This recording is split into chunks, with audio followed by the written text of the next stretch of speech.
Assalamualaikum warahmatullahi wabarakatuh.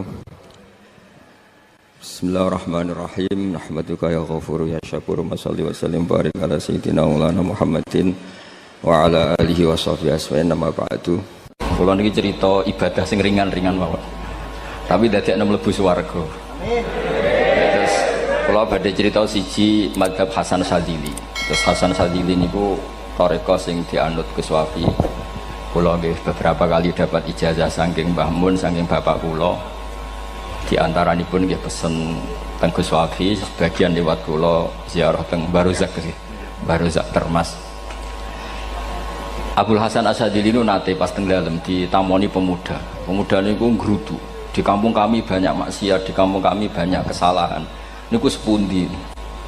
Jaga Abdul Hasan As-Sadzili niku ringan. Sing jelas mboten sragen. Contohnya mboten sragen. Sakjane nggih persis, tapi umum niku dereng ngeten saged. Kok tenggen kula kathah maksiat ngeten-ngeten. Jawabe Abdul Hasan As-Sadzili enten ngoten. Man ahabba alla yu'sawaha fi ardi alla yu'sawahu fi ardi faqad ahabba alla tadhara maghfiratuh wa alla tadhara syafaatuhu sallallahu alaihi wasallam. Dadi wong bayangno donya ora ana salah iku padha karo ora kepengin roh ghafure Allah Subhanahu wa ta'ala. Mulane mazhab Sadzili paling bandel, ngurusi wong bandel paling bandel nggih mazhab Sadzili. Ngger kiai Sadzili iku ora umate macam-macam. Mulane teng Indonesia niku penak, sing keturunan putih seneng nabi, sing ireng nggih seneng nabi, sing ora keturunan nggih seneng nabi. Mulane setan ku bingung. Nyongkone sing seneng nabi keturunan putih tok, sing seneng keturunan ireng ya seneng nabi, sing ora keturunan ya seneng nabi, sing lakenan ya seneng nabi. Jadi kelompok itu kathah. Ini penting kalau aturaken mergi madhab Sadzili niku pancen dados pembanding madhab Sayyid Abdul Al-Haddad. Madhab Abdul Hasan As-Sadzili niku sing paling masyhur diriwayataken dening Shahibul Hikam. Mergi Ibnu Athaillah As-Sakandari muridé Abdul Abbas Al-Mursi, Abdul Abbas Al-Mursi muridé Abdul Hasan sinten Asy-Syadzili. Niku madhab ingkang bener-bener jadi pembanding. Mergi teng bab husnudzon niku beliau itu pakar. Orang itu bisa yarjuwa hawal yaumil akhir. Orang itu bener-bener dibikin nyaman mbek Allah mbek Rasul. Misalnya ngeten, sampean sowan Allah iku kudu arep-arep disangoni. Kena arep disangoni berarti nganggep Allah iku medhit. Mulane tomak niku penting.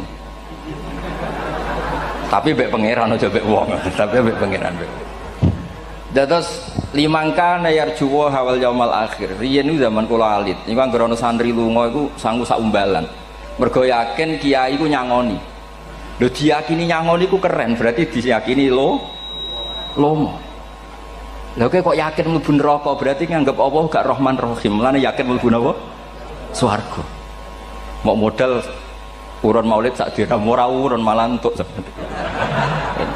Terus niki rontok-rontok salah tapi semoga-moga itu sepuro pangeran. Nggih wau.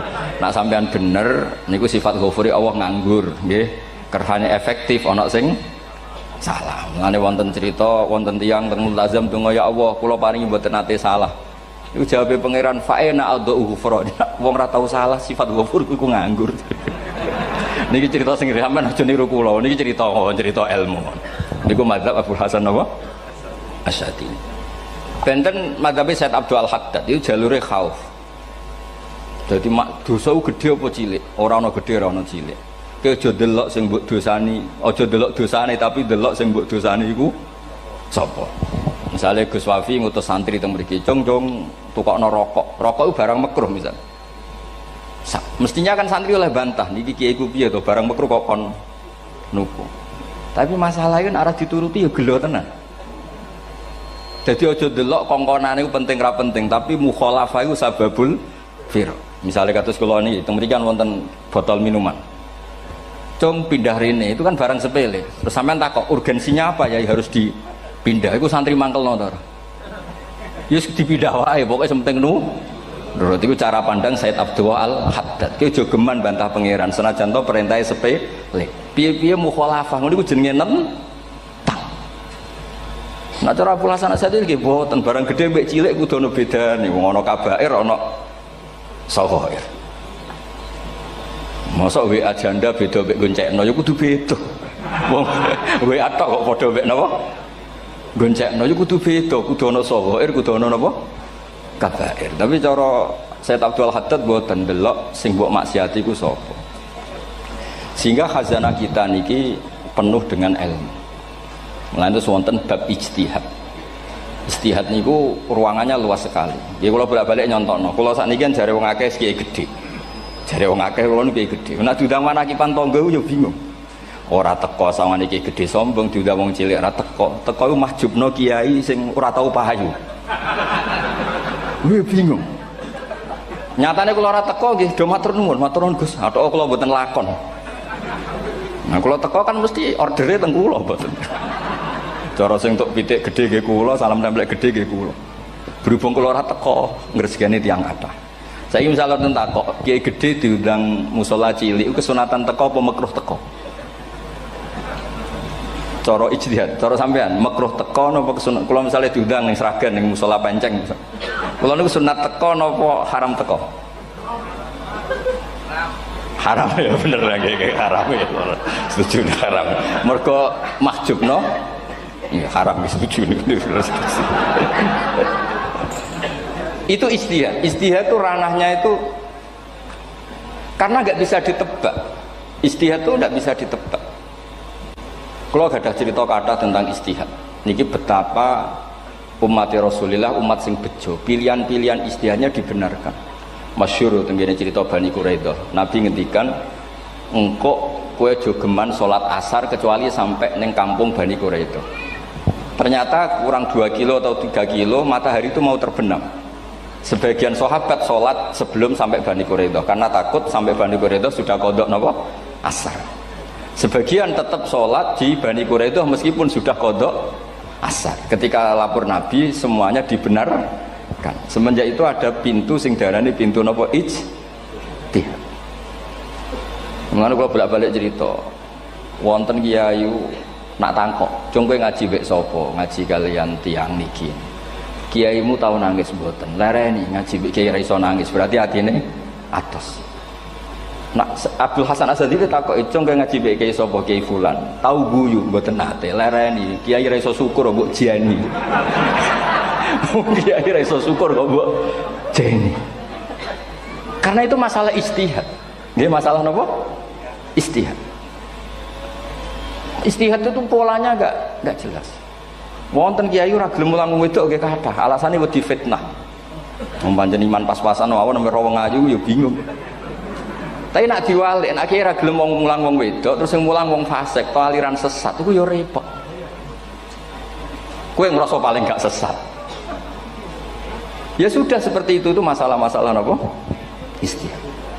Nah, kalau tak cerita saat ini balik cerita tentang Burda. Burda itu nak ngelem Kanjeng Nabi. Niku pancen diilmoni tenan. Kalau niku Burda berjanji tiba, niku setengah hafal, pancen riyen Mbah kula buyut-buyut kula niku pesene ken apal tiba, apal berjanji, apal Burda. Wis mboten ngengken ngapal loh, tapi karena sering baca akhirnya hafal. Kalau beri beberapa contoh, ngelem niku nak mboten diilmoni itu kualitasnya ada bagus, tapi kalau diilmoni itu kualitasnya bagus. Kalau beri contoh begini. Saya itu kalau pidato atau khutbah atau ngaji, apalah terserah istilah jenengan atau ceramah. Biasanya kalau seneng istilah ngaji, niku mesti ndak ikuti sing gampang mawon wa ala alihi wa sahbi ajmain. Ajmain itu kalimatun fariqah bainana wa bainas syiah. Fa innana nukrimu jami'as sahabah. Ajmain itu kalimatun fariqah, kalimat pembeda. Kita ahli sunnah wal jamaah akramu jami'as sahabah. Ada kelompok sing akramu sahabian wa ahanu sahabian akhir. Sehingga ajmain itu harus kita baca. Itu karena itu kalimatun fariqah, kalimat pembeda. Kata-katanya hanya ajmain. Begitu juga berjanji itu nak ngelem Nabi niku wa ba'du fa'aqul wa Muhammad bin Abdullah bin Abdul Muttalib wasmuhu Syaibatul Hamdi Humidat Hisaluhus Saniyah. Karena ketika Rasulullah memaklumatkan jadi Nabi itu problemnya itu nasabnya siapa? Orang-orang yang di Palestina, di Israel, di Yordan, di Syam kalau dulu itu alamatnya Nabi itu harus turunan Ibrahim. Ibrahim sementara orang Syam menurut pengetahuan orang-orang Yahudi Syam. Maka saya berjanji menunjukkan dulu kalau nasabnya Muhammad tuh ini. Terus sampai warafuhu ilal khalili Ibrahim, terus ila dzabih Ismail nisbatuhu wa muntama. Terus setelah itu terus beliau ngendikan wa adnanu bila raibin inda dzabil ulumin sabiyah ila dzabihi ismail nisbatu wa mun tamam. Terus ketika berjanji di Karang itu sudah ada faham-faham yang seakan-akan babahnya Nabi itu ada masalah. Terus beliau ngendikan ini Syaibatul Hamdi, Sayyid Abdul Muthalib itu orang yang ketika buka Ka'bah, buka Zam-Zam, saurip-uripe muji pangeran. Terus banyak lagi wasumi'a fi sulbihin Nabiyyu sallallahu alaihi wasallam dzakarallaha ta'ala walab. Mbah yang ini bahkan dengar ketika Nabi masih di punggungnya membaca tasbih. Terus sampai fa'azim bihi min ikdin ta'allaqat kawakibud durriyah wa kaifala wa sayyidul akramu sallallahu alaihi wasallam wasitatuhumun. Nabi itu orang suci, makanya harus lewat rahim yang suci, harus lewat bapak yang suci, mbah yang suci, sampai ila Khalilir Rahman Ibrahim alaihis salam. Makanya terus dinagumkan nasabun tahsibul ula bikhulau, terus tarokus sifaha falam yusibhum aruhu min adami wa ila abihi wa ummihi. Karena kabeh sonal ismihi, semuanya itu untuk menjaga asmane Nabi Muhammad sallallahu alaihi wasallam. Kemudian Burda membentuk itu dalam bentuk nazuman. Misalnya beliau ngendikan Rasulullah itu mutiara. Jadi ketika dakwah berpola ya baik, ketika tidak berpola juga baik. Beliau cara muji Nabi faddurru yazdadu husnan wa huwa muntazimun. Namanya mutiara ketika diuntai pasti sangat indah. Tapi terus-terusannya itu wale sayangku suqadran ghairu muntazimi. Tapi namanya mutiara, mbok berserakan pun tetap indah. Jadi unik. Berarti ketika beliau uji Nabi dakwah tertib pernah. Sholat tuh harus begini, harus begini, harus begini. Beliau sholatnya tumakninah tertib. Tapi Nabi pernah sholat gak tertib. Duhur tuh 2 rakaat. Mana anak kiai rodok lalinan itu ya anak sana tuh. Duhur itu 2 rakaat. Tapi barokahnya Nabi duhur 2 rakaat diketahui cara sholat kalau salah itu gimana. Umpama Nabi sholatnya bener terus, itu akan kesulitan kita solusinya ketika ngalamin apa? Kesalahan. Makanya Nabi ngendikan ma kuntu ansa walakin unassali as-sunnah. Itu mestine ra tau lali, tapi didesain lali biar bisa jadi sunnah. Wonten tiyang salate suwi maca surat Baqarah. Wonten tiyang badhe njupuk wedhuse lah cara Indonesia. Bareng kesuwen piyambake mufaraqah. Walhasil Mu'ad matur Nabi, ini munafik. Di tengah-tengah sholat kok mufaraqah. Si penggembala unta ini juga ngeklaim, ya Rasulullah imam kita tidak benar, sholatnya kesuwen. Pikirannya wong ora bela imame. Ternyata Nabi gak bela sing ngangon. Afattanun anta ya Mu'ad. Wong imame wong seragen surat Baqarah. Wis pokoke kulhu wae. Jadi Islam itu segampang itu, semudah itu. Sehingga wonten tiyang niku isane maca kulhu, rakaat ula nggih kulhu, saniyah nggih kulhu, pokoke kulhu sampai sok makmume ku mangkel. Waduh, si imam iki gak keren, mosok main apa? Kulhu. Dilaporno, ya Rasulullah ini imam yang kau tugaskan di kampung kami niku amen maca kulhu mau. Ditimbali be Nabi, kenapa kamu baca kulhu terus? Li annaha sifatullah, karena itu sifatnya Allah. Maka saya senang mengulang-ulang sifatnya. Terus kata Nabi, saya barusan dikasih wahyu Allah bahwa Allah mencintai kamu karena kamu mencintai surat kulhu. Nah ini jasa yang seragam ini gue maaf. Nanti mau tiba moco idza samsu kuwirat bulet nang tengah. Jajal ampun tak tes sak niki. Kiai paling pinter teng Sragen kan moco idza samsu kuwirat di depan umum. Mungkin nak dhewean roh tapi nang ngarepe Habib doa ngarepe Gus Wafi meriang nak muntir. Wadah ngoten niku kula ndek kanca niku imame level desa bareng imami teng kecamatan salat Id. Mersiapno surat tabarakallazi biyadil mulk. Suwengi diapalo lanyah sampai ambeke hafid. Niku nyatane ya malah klirune fatal, malah lali ra maca Fatihah. Saking semangate ben ketok imam keren maca surat napa? Tabar. Dadi yo ribet. Terus kula suwun seneng Nabi niku kados senenge para ulama. Niku nak nyifati Nabi niku gampang. Kula niki beto kitab Saraipun Burdah kalian Saraipun Barjanji. Niku kalau ngelem Nabi niku sederhana sebenarnya. Tapi itu yang mengena. Bisa ulang lagi niku sing mengena. Misalnya dawe Imam sing aran Risalah Qusyariyah. Tegene Bukhari ini cerita Bukhari. Nanti semua Nabi ketika di akhirat tuh nafsi. Jadi roh prahara kiamat itu gak dinyali mau muni nafsi. Nabi ini cek kober ngendikan ummati umat.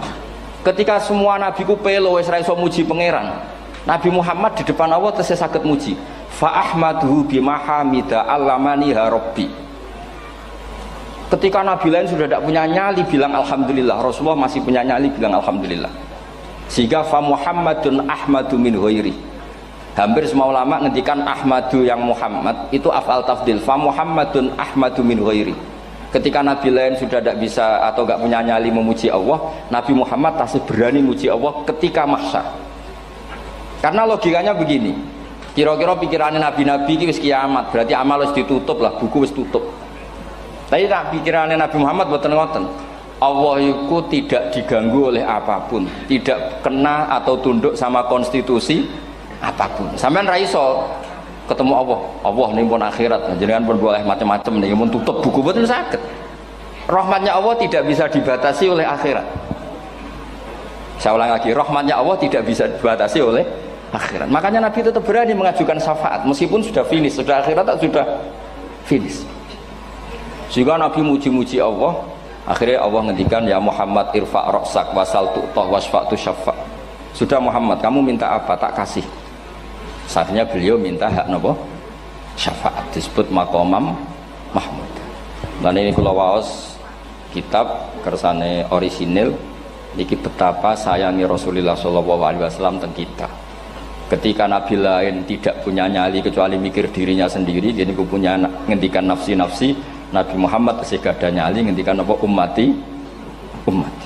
Itu bukti bahwa nabi itu nggak pernah nggak mikir umatnya. Wala sawfa yu'tika rabbuka apa? Fatar. Ini nabi cek jawab, fa la ardo wa wahidun ummati finnar. Kalau engkau memberi saya sampai saya puas, maka saya tidak puas dan satu dari umatku masih menjadi ahli napa? Neraka. Ini kalau waos nak sampean orang nangis kebablas. Niki cerita betapa Rasulullah Shallallahu Alaihi Wasallam niki jarang tiang maos niki kalau waos kersane tambah mahabbat dengan Rasulullah Shallallahu Alaihi Wasallam.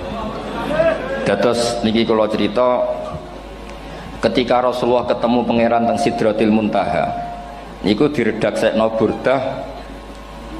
Nggih, diredaksekno burdah fakhusta kulla fakharin ghaira mustarakin.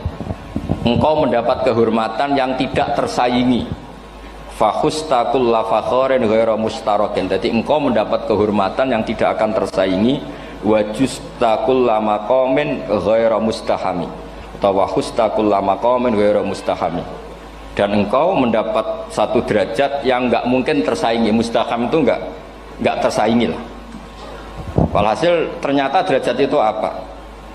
Gini ku ketika Rasulullah ketemu Allah Ta'ala teng Sidratil Muntaha niku Sayyidah Aisyah radhiyallahu anha tangklet, ya Rasulullah malladzi auha ilaika rabbuk idz qala fa auha ila abdihi ma auha. Qala ya Aisyah aturidina anta alami ma la ya'lamuhu Jibril wala Mikail wala nabiyyun mursalun wala malakun muqarrabun. Nggih, Aisyah, bagaimana mungkin kamu tanya sesuatu yang bahkan Jibril itu tidak tahu, Mikail itu tidak tahu, dan semua malaikat yang dekat maupun nabi yang jadi rasul semuanya tidak tahu hubungan saya, kedekatan saya dengan Allah membicarakan apa.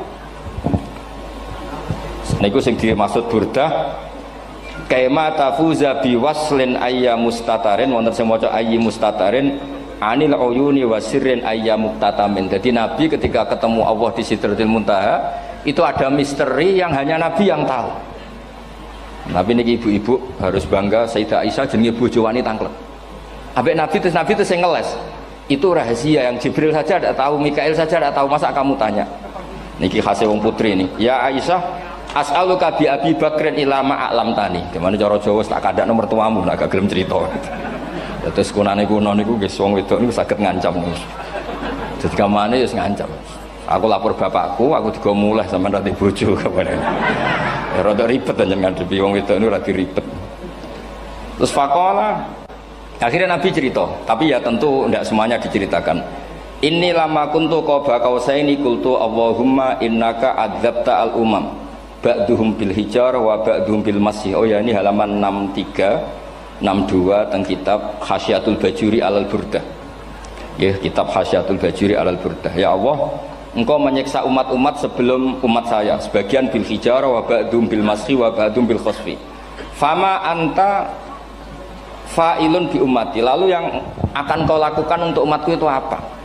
Reputasi jenengan sama orang-orang yang durhaka itu selalu menyiksa. Ada yang pakai batu, yang dilikuifaksi, ada yang pakai ini. Mosok umatnya kekasih jenengan podo ngoten. Dadi Nabi ku mun nego lah. Nego supaya gak sama. Faqala unzilu alaihimur rahmah min ananis sama wa ubaddilu sayiatihim hasanat. Ndak, saya ndak seperti itu dengan umatmu. Waman sa'alani a'taituhu waman tawakkala saterusé. Terus wa fid dunya asturu alal usad wa fil akhirah usyaffi'u kafihim. Orang-orang yang masih maksiat di dunia tak kasih hak tobat, dan nanti di akhirat tak kasih hak syafaat. Engkau tak kasih hak syafaat. Mulane ini penting dingertosi bilih ukuran nabi baik itu gampang nak sampean ngaji ngangge ilmu. Syafaati li ahlil kabair min ummati. Sok syafaatku kanggo ngomong sing salah akeh. Wong nabi ku ra melok dosa kok mikir nyafaati. Nak rapi-apike wong ra mungkin. Wong sing dosa iku sampean, sing salah sampean, sing mikir solusine Kanjeng. Nah, lho wong kok apikane ngono iku gak mungkin ta wong. Wong sing salah ku sampean, sing diutang yang sampean, sing kasus ku sampean, sing mikir Kanjeng.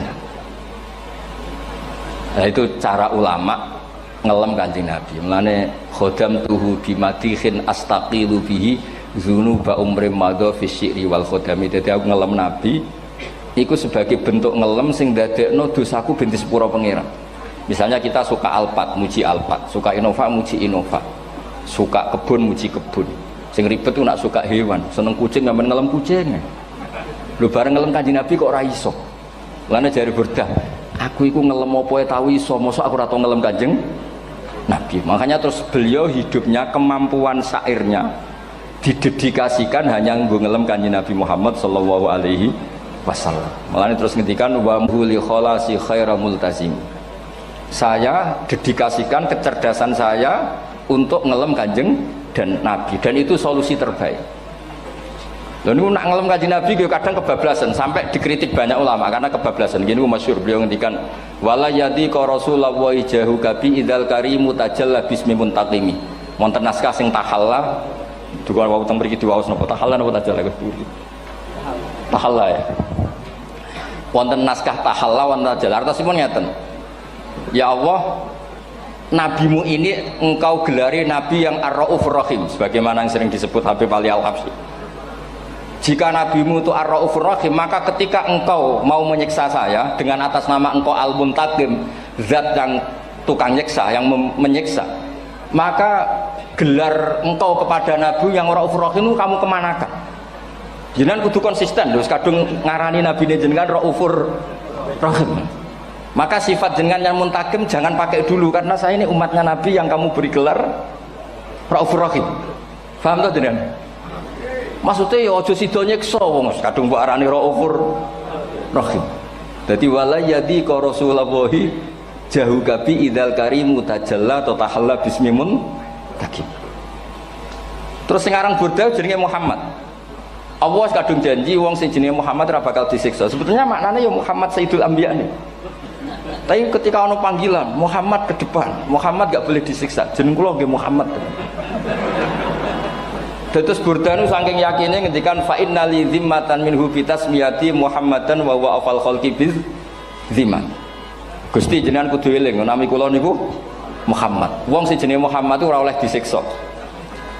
Padahal maksudnya ora oleh disiksa kan kanjeng Nabi Muhammad, tapi piyambake namine Muhammad.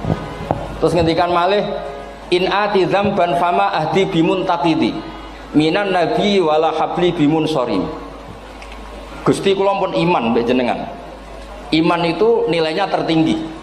Jenenge iman nilai tertinggi, maka iman nggak bisa dibatalkan hanya karena saya salah. Berarti pangeran kok diruwayu, dipeksa, kudu ngakoni nek dene umat Rasulullah sallallahu alaihi wasallam dan in ati lamun nekane ingsun dzamban ing dosa. Fama ahdi bimuntaqidin, maka perjanjian saya dengan engkau tidak boleh dibatalkan. Itu termasuk hebatnya umat Rasulullah sallallahu alaihi wasallam, apapun salahnya niku tetap diakoni umat Rasulullah sallallahu alaihi wasallam. Mergo termasuk kelebihan Nabi itu gak ada hak napa? syafaat. Nggih eling-eling termasuk kelebihane Nabi uga ada hak napa? Syafaat. Meskipun kita tetap khawatir jenenge dosa ge istighfar, tapi aja dadi putus asa mergo napa in anti dzamban fama ahdi bimuntaqidi minan nabiyyi wala habli bimun sharim. Terus niku cerita-cerita madhe ulama teng Rasulullah sallallahu alaihi wasallam. Mereka milih kata-kata sing wong apik eling terus. Nggih eling terus. Wau kados wau fadurru yasdatu husnan wa huwa muntazimu wa laisa yang kusu qadron ghairu mun. Jadi dulu tuh pernah ada faham-faham sing cara zahiri hadis iku abai nabi itu seperti ini cara zahiri hadis. Tapi ahli sunnah wal jamaah terus dipendapat bapake nabi babe nabi iku min ahlil jannah. Mergo apa? Wa kaifala wa sayyidul akramu sallallahu alaihi wasallam wasitatul muntaqah. Nabi itu orang suci, pasti lewat rahim-rahim yang suci. Minal aslabi thahira ilal arhamiz zakiyatil fakhira. Itu logika yang dibangun. Sehingga terus mantep baru kayak wau mau sedibak mau berjanji kiyakinan wong Islam an-nabi min abihi wa ila jaddi wa ila jaddi jaddi sampai Adam niku kabeh tarokus sifaha falam yusibhum aruhu min adami wa ila abihi wa ummi. Begitu juga masalah iman. Soal misalnya ada pertanyaan ilmiah, lalu Ibrahim gimana? Karena nanya Azar itu kafir. Zaman ada Nur Rasulullah Shallallahu Alaihi Wasallam, Azar belum kafir. Setelah intikal ke Ibrahim, baru Azar kafir. Atau ada yang menjawab istilah abun di situ itu majaz. Sebetulnya Azar bukan bapak kandung, tapi apa? Paman. Selalu ada jawaban ilmiah dari ulama-ulama ahli sunnah wal jamaah. Tapi kalau pesen teng jenengan, sementing niku mau sedibak berjanji nopo burdan itu ada 1-2 bait yang jenengan tahu maknanya, sehingga nanti kualitas mahabbah kita, kualitas kecintaan kita pada Rasulullah Shallallahu Alaihi Wasallam niku tambah. Misalnya ngeten, kula kan nekuni tafsir ya, ada ayat rubama yawaddul ladzina kafaru law kanu muslimin. Niku hampir semua mufassir konsensus sepakat jengben nak wong Islam mlebu neraka. Niku sampean kudu ndonga, nak mlebu neraka muga-muga jejer wong kafir sing kecangkeman. Niku dinyek. Ah jarene iman nekani mau oleh jutene neraka padha wae aku.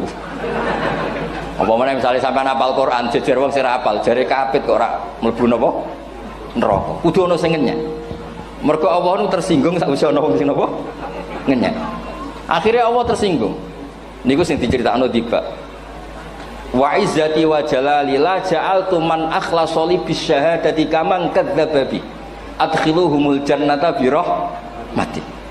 Ora iso wong dekne tauhid apapun salahe wong dekne ndek tauhid ora ngarah dadi ahli neraka selawase kaya wong kafir. La ja'altu ora bakal gawe sapa ingsun man akhlasa li bisyahadah orang yang tauhidnya benar kaman kadzdzababi sebagaimana orang yang tidak bertauhid sama saya adkhiluhumul jannata bi rahmati. Padahal Allah dilapuri malaikat, malaikatnya kira diprovokatif. Malaikatnya lapure wajadnahum asrafu ala anfusihim wa wajadna amalahum minadz-dzunubi ka amsalil jibal. Jare pangeran wis timbang seputi Gusti, wanane salah tok. Reputasine salah tok. Ghairu annahum yasyaduna alla ilaha illallah wa anna muhammadar. Niku jawabe pangeran wa izzati wa jalali la ja'altu man akhlasoli kaman kadzdzababi adkhiluhumul jannata bi rahmati. Nah, lafat-lafat seperti ini kita akan punya harapan ketika ndelok umat sing carane iman tesih blepotan, carane salat cek blepotan, carane zakat cek blepotan. Kita selalu punya harapan barokahnya iman, barokahnya mahabbah ning Rasulullah sallallahu alaihi wasallam, mereka tambah hari tambah baik. Jangan beragama yang tidak punya harapan, karena agama ini bagi yang punya harapan. Dimangka yarjuwa wal yaumal akhir, bukan yang tidak punya harapan. Wong Kanjeng Nabi sekaruan Nabi orang terbaik dilarani wong Taif, disiksa wong Mekah. Niku malaikat usul kula siksane ya Rasulullah karena mereka menghina kekasih Allah. Mereka ada iman. Nabi masih punya harapan. Mungkin mereka ada iman. Tapi asallah ayyukhrija bal arju ayyukhrija wa min aslabihim may ya'budu wa la yusyriku bihi syai'an. Bapak orang iman, aku cek di harapan anak putune iman. Dan sedekah Rasulullah sallallahu alaihi wasallam. Saniki kata bapak era poso, anaknya melok TPQ, bareng poso juk gendong, akhirnya bapak izin melok poso. Bapaknya maca Quran ra tau, bapaknya nekani wisuda anaknya hafid. Mana bapaknya ora kena dibentuk, ya arep-arep napa? Anaknya. Nah anaknya ora kena dibentuk ya arep-arep putune nganti Imam Mahdi turun ngoten mawon. Pokoke agama niki limangka nayarjuwa wal yaumal akhir. Terus kula suwun sak napa madzhab Abdul Hasan Asyadzali. Nggih pancen madzhab niku kathah, tapi kula suwun agama teng zaman akhir dawuh Mbah Mun kudu kathah rojae. Nggih mergi walladzina amanu asyaddu hubbal lillah. Dawuh Imam Ghazali ar-roja yuqaddam alal khauf. Mergo roja dadekno mahabbah. Orang yang punya harapan itu lebih mudah mahabbah. Dan hubungan kita dengan Allah itu hubungan mahabbah. Ini ku walladzina amanu asyaddu hubbal lillah. Saman roh anake nawakal kok hubungane putus asa mesti maksudno. Tapi nek hubungane iso wae saiki nakal so ben gak. Iso wae saiki goblok so ben gak. Senajan to so ben ra terbukti lah, penting hidup itu ada harapan. Guys, penting hidup itu napa? Ada harapan. Kata ulama ngendikan afdhalul ibadah intizarul farad. Apa-apa ibadah selalu punya napa? Harapan. Terus Indonesia yang seperti ini kita berharap akan lebih baik, akan lebih baik. Wong cilik kula niku sing jilbaban mau keluarga ketok. Saniki kathah tiyang napa? Jilbaban. Cilik kula tiyang salat di masjid nggih mboten serame sekarang. Sampeyan ra iso grutu, tapi salat tok tapi atine ngene-ngene. Wah ya ribet nak ngoten sampeyan nyoal ideal nggih ribet. Pira-pira gelem napa? Pira-pira purun napa? Salat purun teng masjid. Sampeyan ndak usah memaksa ideal, wong kita ndak pernah napa? Ideal. Terus kula suwun cerita-cerita teng tiba teng berjanji bahwa Nabi sahibus syafa'ah. Nabi nu tiyang sing peduline napa ummati. Jadi ketika Nabi lain mboten gadah nyali ngadepi hisab, ngene iku do muni nafsi, Nabi tesih gadah nyali mikir umate ngendikan mati. Carane apa? Muji pangeran bimahamida allamani ha rabbi. Lane dawuh iki teng ulama-ulama dawuh fa Muhammadun ahmadu min ghairi. Makanya summiya Muhammadan mergo li annahu satu wasammihi idza wada'atihi Muhammadan li annahu satu madun apa? Uqbah wa summiya Ahmad li annahu ahmadu min ghairi. Ini hampir semua ulama ngendikan ketika teng mahsyar semuanya Nabi gak punya nyali untuk matur minta sama Allah. Mergo wis kiamat berarti wis finis. Nabi tesih gak ada pikiran Allah itu tidak terhalangi oleh kiamat. Allah tidak terhalangi oleh akhirat. Allah tidak bisa dihalangi apapun. Sehingga Nabi tetap wani njaluk pangeran. Berarti mujine Nabi ku lebih tok karena tahu Allah itu tidak terbatasi. Nah karena Allah tidak terbatasi, podo-podo Allah wapian, wis tak jaluk kanggo umatku sing mati alat tauhid. Berhubung Nabi ngoten terus Allah ngendikan ya Muhammad irfa ra'sak napa wasal tu'tah wasfa tusaffa. Muhammad kepala kamu angkat, kamu minta apa saya turutin. Terus Nabi minta hak napa syafaat. Seseorang bertobat. Dulu umatnya Nabi Musa ada yang menyembah anak sapi, ijel itu, harus tobat. Itu tobatnya ekstrim betul. Kalau tobat sekarang kan cukup istighfar sama istighosah. Kalau dulu enggak, liyak tulal bari umingkum al mujrima, yang terbebas dari dosa menyembah anak sapi, membunuh yang terlibat atau pernah menyembah anak sapi. Makanya ayatnya apa? Fatubu ila bariikum faqtulu anfusakum. Ya, jadi orang-orang yang pernah menyembah anak sapi itu tobatnya apa? Faqtulu anfusakum. Sebab itu semua ulama berkewajiban menerangkan nasa mansuh. Sampai Sayyidina Ali suatu saat ada mubalek atau ustadz itu ngajar di masjid, ditanya, kamu tahu nasa mansuh enggak? Enggak tahu. Terus kata Sayyidina Ali, berhenti jadi mubalek, lisensinya dicopot. Dicopot, kemudian halakta wa ahlakta, kamu rusak juga merusak. Kenapa demikian? Logikanya begini, semua nabi itu kan panutan. Saya ulang lagi ya, semua nabi itu panutan. Tapi kalau kamu tidak tahu nasaman, so jangan-jangan kamu ikut nabi sebelum kamu, yang nasahnya itu syariatnya sudah apa? Mansukhoh, sudah di nasah. Itu kayak kasus Sunda Wiwitan itu. Itu gak mau punya Nabi Muhammad karena kurang keren, kurang sepuh. Nabinya langsung Nabi Adam.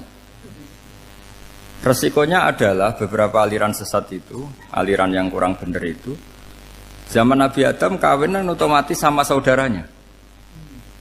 Lalu masa sekarang kita membolehkan kawin sama apa? Kalau sama Nabi Adam mau tidak mau. Karena yang cowoknya ya bin Adam, putrinya binti Adam. Lalu Allah bikin satu sunnah yang suami istri itu harus beda, yaitu satu kandungan itu melahirkan satu pasang. Dan mulai dulu memang pasangannya orang jelek itu orang cantik. Makanya agak sial itu yang perempuan-perempuan itu. Memang mulai dulu gitu. Kalau cantik itu kesunatannya dapat jelek. Gitu. Nanti sama-sama masuk surga. Karena yang cowoknya ibadahnya syukur, yang ceweknya sabar. Gitu. Itu nanti sama-sama. Nah kebetulan si Qabil itu ganteng sekali Qabil. Berpasangan dengan Labuda itu jelek gembrot, pokoknya tidak cantik. Enggak lah, kebalik. Qabil itu berpasangan sama Iklimah. Jadi Qabil ganteng, punya adik kandung namanya Iklimah itu cantik sekali. Yang Habil itu rapati apa? Berarti yang Habil apa? Ya rapati ganteng, berbarengan dengan Labuda juga rapati cantik. Nah karena tadi ya berarti Qabil bareng siapa? Iklimah, Habil, Labuda. Maka untuk kawin ini nggak boleh satu kandungan. Jadi dulu karena nggak ada perbedaan ibu bapak, mau tidak mau beda. Yang penting beda. Yaitu akhirnya apa? Qabil dapat Labuda, yang Habil dapat Iklimah karena beda kandungan. Itu sudah cukup. Nah, akhirnya kan nggak terima si Qabil. Masa orang ganteng dapat orang jelek. Jadi mulai dulu itu maunya orang ganteng ya dapat orang cantik, nggak terima. Tapi Allah ngatur seperti itu. Akhirnya terjadi percekcokan.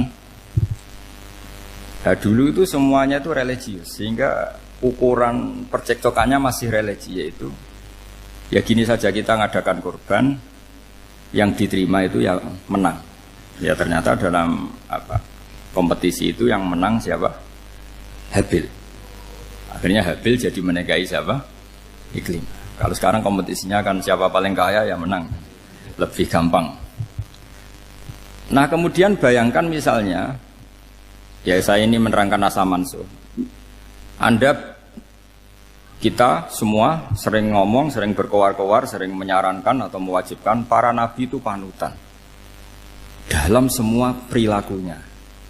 Ternyata ada beberapa perilaku yang sudah dinasah atau dihapus ketentuannya oleh syariatnya Rasulullah Shallallahu Alaihi Wasallam. Maka mengenali asa mansuh itu keharusan dalam ulumul Quran, ya. Makanya Allah mengatakan apa? Manansah min ayatin aw nunsiha pasti na'ti bi khairim minha aw misli. Jadi saya nerangkan nasah masuk itu dua sesi. Satu sesi antar nabi, dua di internal syariatnya apa? Nah, sekali saja hari ini tok, sudah setelah itu anggap pinter sudah. Kalau sudah jangan tanya lagi. Nah, ada beberapa lagi syariat yang masalah metode. Dulu Nabi Nuh itu dibolehkan oleh Allah saking mangkelnya sama orang kafir. Saya ulang lagi, orang kafir itu kan biadab sekali, nempat buminya Allah, makan rezekinya Allah, kemudian mengkafirkan Allah. Pikirannya Nabi Nuh, orang biadab gini nggak layak hidup, itu pikirannya Nabi Nuh. Kalau dia pakai militer, tidak punya militer, ya pakai langit akhirnya. Pakai kekuatan langit, beliau berdoa, Rabbi la tadzar alal ardi minal kafirina dayyar. Innaka intadzarhum yudillu ibadaka wa la yalidu illa fajirong kafar. Ya Allah, mereka ini orang-orang kafir, padahal pakai bumi engkau, pakai rezeki engkau, matikan semua saja, jangan sisakan satupun. Karena kalau masih sisa nanti anak turunnya ya gitu, gennya gendo ya pasti melahirkan gendo, gen wala yalidu illa fajirong kafar. Kalau kamu sisakan pasti melahirkan generasi gendo lagi, kafir lagi, dituruti sama Allah. Kecuali orang 80 yang ikut Nabi Nuh. Nah orang 80 yang ikut Nabi Nuh ini selamat karena iman. Maka generasi yang sekarang ini termasuk saya semua ini semuanya turunan orang iman. Maka kita ini punya dua status. Satu, Allah kadang manggil kita ya Bani Adam karena faktanya kita turunan Nabi apa? Adam. Panggilan kedua adalah zurriyataman hamalna ma'nu. Orang-orang sekarang itu pasti turunan orang yang ikut perahunya Nabi Nuh. Jadi nasab kita ini sudah steril. Sudah tidak ada nasab lewat kafir karena yang kafir sudah habis. Semua orang sekarang itu turunan Nabi Nuh, yaitu disebut apa? Zurriyataman hamal nama. Itu sekitar orang 80. Nah, oleh Allah Subhanahu wa taala syariat seperti ini pernah dituruti, yaitu akhirnya mereka mati semua kecuali orang 80 yang mukmin. Tapi uniknya Allah apa? Era Rasulullah Shallallahu Alaihi Wasallam, Nabi kita Nabi Muhammad itu diutus rahmatan lil alamin. Ketika Nabi didustakan, diusir, disakiti, malaikat gunung, beberapa malaikat yang ahli adab spesial eksekutor lah kira-kira gitu. Muhammad Kamu bilang saja ke saya, kalau kamu ingin orang-orang Mekah Abu Jahal CS, saya hancurkan. Tapi apa kata Nabi? Saya berharap kalau mereka belum iman, anak cucunya iman. Karena bagaimanapun sperma ya atau calon bayi atau calon keturunan itu kan ada fi aslabir rijal atau fi zuhurir rijal. Jadi kalau dalam ilmu agama itu gen manusia itu disimpan di zuhurir rijal di punggung lelaki. Nanti dipindah ke arhamin nisa. Logikanya gini.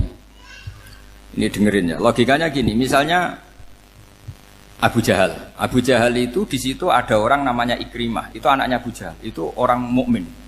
Akhirnya ya jadi orang alim. Abu Lahab itu di rahimnya di punggungnya ada perempuan namanya Darroh. Akhirnya juga orang mukminah. Saya berikan contoh. Khalid bin Walid itu anaknya Walid. Walid itu musuh besarnya Rasulullah. Tapi di punggungnya ada orang bernama Khalid. Ini dengerin. Nah di punggung ini kira-kira Allah sudah tahu apa belum? Jawabannya sudah tahu. Artinya kalau ini mati atau kamu bunuh, kamu sebenarnya nggak bunuh orang kafir saja, bunuh calon orang mukmin yang sekarang masih bersemayam di punggungnya orang-orang kafir. Jadi bisa saja orang yang sedang kafir itu ada sekian calon generasi yang suatu saat mukmin. Itu syariat yang diajarkan ke Rasulullah SAW. Karena kasofnya Nabi, kasof itu satu kondisi di mana seorang Nabi itu dipertontonkan sesuatu yang nggak kelihatan. Itu dalam bahasa Arab kasof atau mukasyafa. Nabi dipertontonkan ternyata banyak orang kafir yang di punggungnya itu ada calon generasi mukmin atau muslim. Akhirnya Nabi nggak berani. Jangan bunuh. Mungkin bapaknya ada iman tapi anaknya iman. Betul, Abu Jahal punya anak Ikrimah, Abu Lahab punya anak Darroh, Walid punya anak siapa? Khalid. Itu mirip seperti kita, bapak era sholat, anak ETPK sholat, akhirnya bapak katut sholat. Banyak gak di Indonesia, bapaknya tidak bisa baca Quran, anaknya hafid. Nah itu kalau bapaknya kamu habis, tidak ada yang meselin. Makanya biarkan hidup saja. Nah, artinya gini, andaikan tidak ada ulama yang menerangkan nasa mansuh, dikira syariat Nabi Nuh itu abadan mu'abbadat, selamanya lama. Sehingga main teror sama orang kafir sah berdasar Nabi Nuh, padahal kita sudah ganti Nabi, yaitu syariatnya Rasulullah SAW. Masyhur itu ketika Nabi ngendikan, saya tidak minta mereka dihukum, tapi ya Allah saya minta Allah mahdi qaumi fa innahum la ya'lamun. Mereka kafir itu karena tidak tahu. Sehingga ada periode. Loh kalau perang itu beda, perang itu konteksnya duel, itu tidak harus sama Abu Jahal, Abu Lahab. Ada penjahat mau bunuh kamu wajib perang enggak? Wajib. Penjahatnya meskipun muslim apa harus kafir? Meskipun muslim. Maka kata ulama fikih sebetulnya perang duel itu bukan syariat muslim sama kafir tok. Masih muslim sama muslim, misalnya ada orang mau merkosa istri kamu, terus dia pamit gini, saya muslim loh, beri hak loh. Enggak bisa. Saya penjahat loh, muslim, jadi kamu enggak boleh merangin saya, ngelawan saya kan muslim. Enggak bisa, tetap harus dilawan. Makanya kata ulama-ulama fikih, pertarungan sama musuh itu tidak harus sama orang kafir. Orang muslim pun yang mengganggu kehormatan kita, misalnya mau merkosa istri Anda, itu harus dilawan. Makanya Nabi ngendikan mangkutila duna mali fahuwa syahid, mangkutila duna harimi fahuwa syahid. Orang yang mati karena membela kehormatan keluarganya atau hartanya, maka dia mati syahid. Dan penjahat yang mati ini muhaddarun damu, diabaikan sehingga enggak kena kisos, membunuhnya enggak kena. Misalnya ada penjahat mau bunuh kamu duel, menang. Kamu enggak kena kisos karena ini muhaddarun damu, diabaikan kehormatannya. Padahal dia muslim, apa? Muslim. Ini perlu. Jadi ini mengaji ini agak jelimet tapi gampang. Kan kalau paham enggak paham selesai, jadi enggak baca selesai itu. Sehingga kalau enggak ada nasa mansuh, maka orang selalu berpikir, pokoknya yang penting ikut Nabi. Lah itu bahayanya kalau Anda tidak tahu detail, jangan-jangan syariat yang kamu ikuti itu syariat yang sudah berstatus mansukhoh, telah dicabut. Dan itu banyak. Makanya kata Sayyidina Ali ketika ada orang ngajar gak tahu nasa mansuh, halakta wa ahlakta, kamu rusak dan merusak orang lain. Seperti tadi pernah ada kawin itu satu turunan, yaitu era Nabi Adam. Masa kita sekarang kawin sama satu turunan, kan gak mungkin. Ya kan, pernah ada membumi hanguskan orang kafir, yaitu syariatnya Nabi Nuh. Itu dihapus oleh syariatnya Nabi Ibrahim dulu.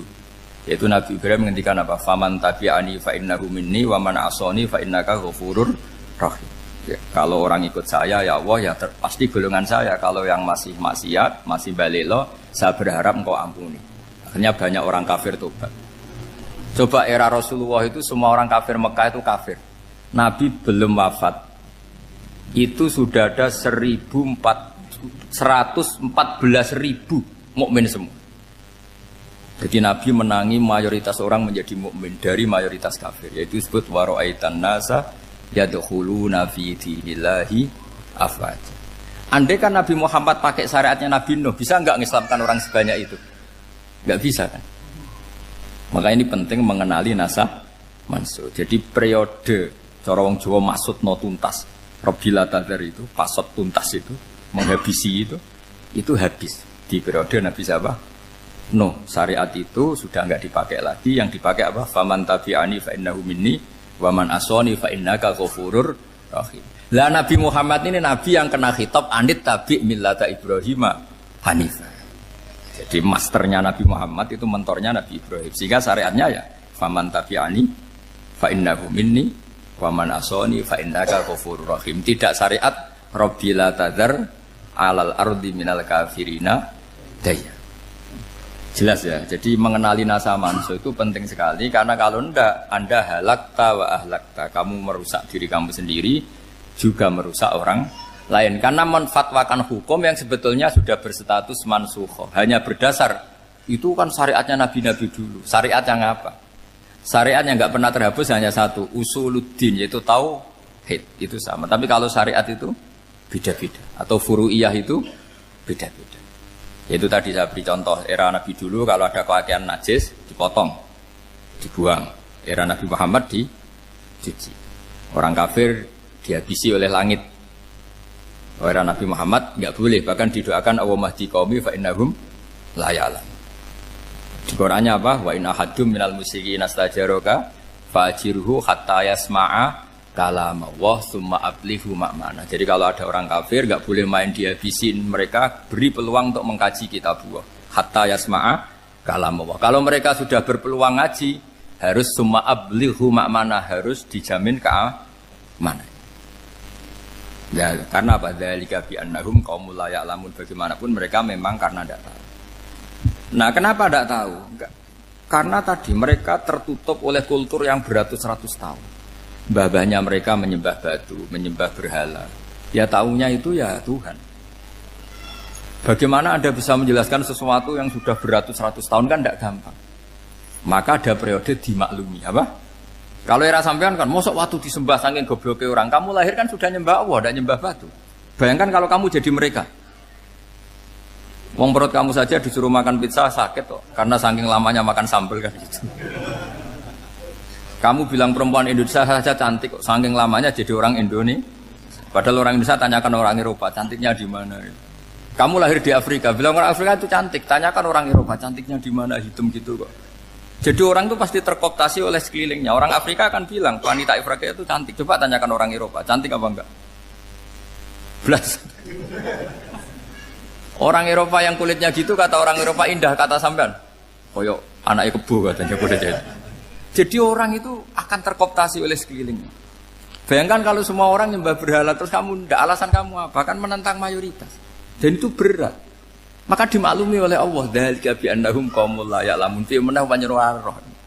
Nah, pemakluman ini yang mulai sekarang terkikis. Orang main pukul saja enggak mau ngaji. Enggak mau ngaji Quran secara kafah. Jadi fatwanya Islam kafah tapi ngajinya Quran enggak kafah. Ngambil 1-2 potongan ayat dipakai dalil. Jadi Islamnya inginnya kafah tapi ngajinya Quran enggak. Kalau kafah ya hafal 30 juz itu. Kalau mau ya, kalau mau kafah ya hafal berapa? 30 juz. Makanya saya sering bilang, saya sering dinasihati orang karena belum tahu saya ini hafal Quran.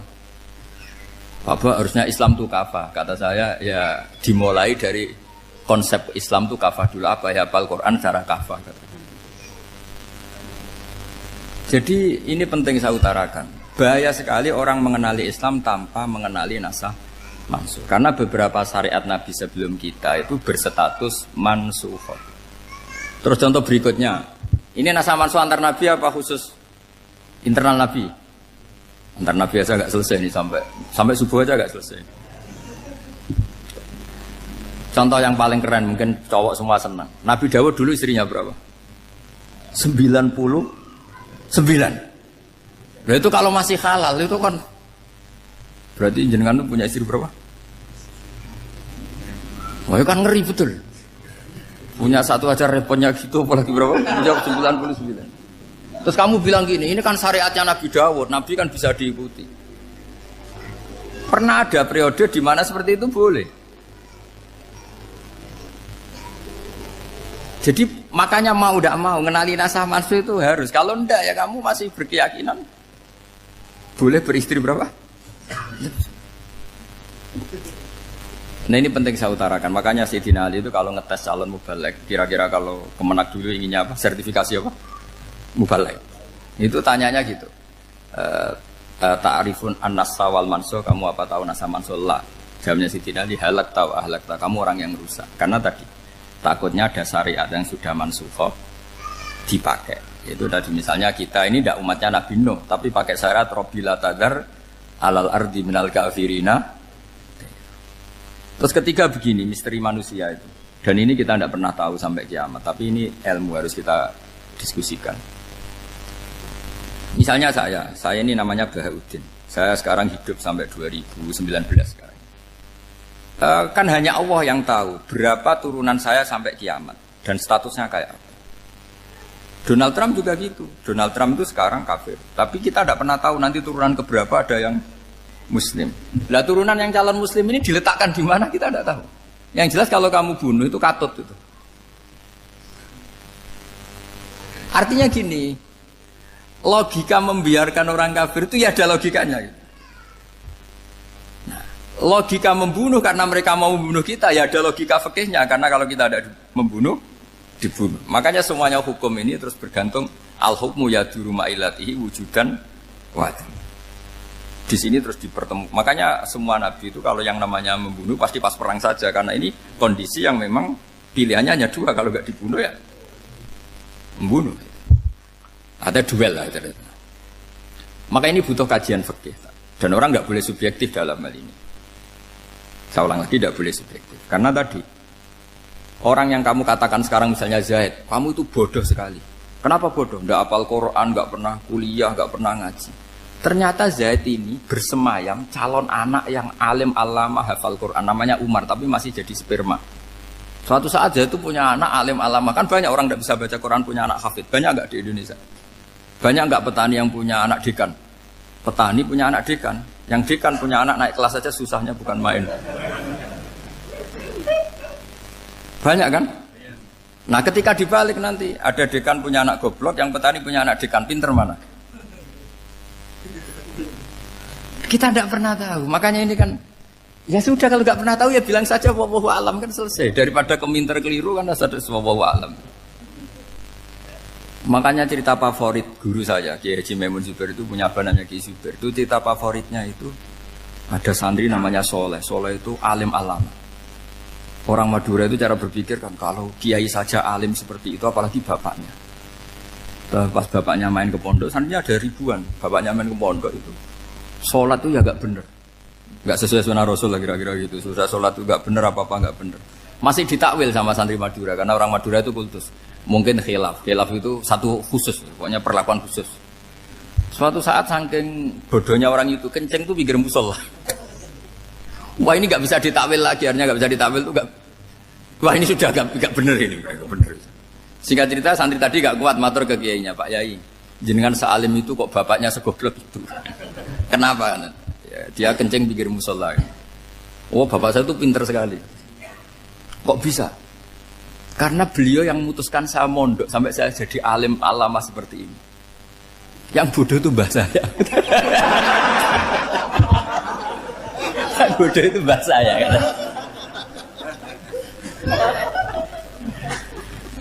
Artinya gini, sekarang misalnya Anda dekan atau Anda rektor atau Anda profesor atau Anda kiai top mubalek kondang. Anda mau balik kondang terus punya anak, gobloknya bukan main. Atau apalagi anaknya ketangkep KPK. Yang satu anaknya orang bodoh jadi dekan. Kalau kompetisi ini pinter mana coba? Ada ahli metodologi tapi anaknya itu terlibat narkoba. Yang ini petani utun, anaknya dekan. Kira-kira kalau dikompetisikan pinter mana? Anaknya pinter petani tadi gitu. Yang ketika petani kamu vonis bodoh gitu. Tapi siapa tahu kalau ini menyimpan calon. Paham ya? Kita tidak pernah tahu. Makanya Quran selalu ngajari dalam ilmu sosial itu wa in adri la allahu fitnatul lakum wa mata'un ila. Dalam ilmu sosial itu kita harus jawab tidak tahu. Karena mudah. Makanya saya tadi pagi ngaji di direktorat saya bilang, saya pernah diprotes orang, Gus kamu udah jelas 01 atau 02. Ya saya jawab gitu. Manusia itu makhluk yang paling gak jelas gitu. Sekarang soleh suatu saat bisa saja gak soleh. Yang sedang gak soleh suatu saat soleh. Sesuatu yang mungkin rubah kok kamu fanatik itu gimana? Nalarnya itu gimana? Coba kita tahu dulu Wahsy itu pembunuh Hamzah, akhirnya mati mukmin ya gak? Padahal orang yang sangat dibenci Rasulullah karena membunuh Sayyid siapa? Hamzah. Sa'labah yang tukang itikaf di masjid akhirnya su'ul khatimah. Kita tidak pernah. Lah kalau nggak pernah tahu ya tidak usah terlalu fanatik biasa saja. Kayak jenengan seneng saya itu ya saya tidak tahu sampai kapan ya. Saya seneng sampai kapan ya tidak tahu. Kayak suami istri itu. Pas nikah harmonis bulan madu sampai kapan bertanya. Yang jelas paling awet itu pasangan jelek itu pasti nggak awet.